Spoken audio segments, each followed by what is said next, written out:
Tęsiu ir toliau savo labai senų memuarų iliustravimą piešiniuose.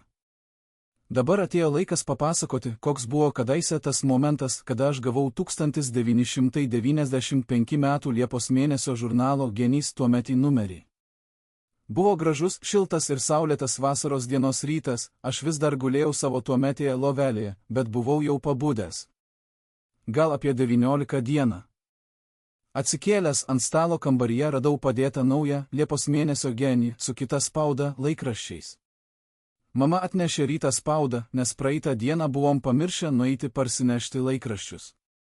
Tuoj pat pasičiupau į rankas naująjį žurnalo numerį ir vėl sprukau atgal į savo lovą, kad būtent ten galėčiau žurnalą pavartyti ir paskaityti.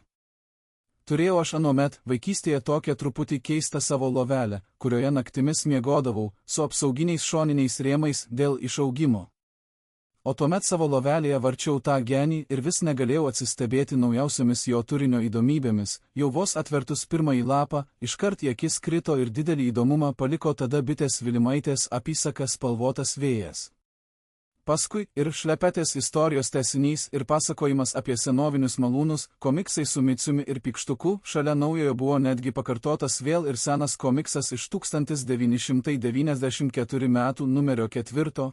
Intriguojantis paveikslėlių istorijos Jonas, Petras ir Kazys tolesnis tęsinys. Na, o kas dar daugiau tuo metu namie dar manęs laukė, ogi sirpstančios uogos sode, nokstantys žirniai darže, laiko leidimas savajame plytų žaidimų kiemelyje ir žaidimai su savo kalaite Muse ir jos vaiku Ferdinandu. Apie artėjančius naujus mokslo metus kitoje mokykloje tuo metu pernelyg labai dar negalvojau.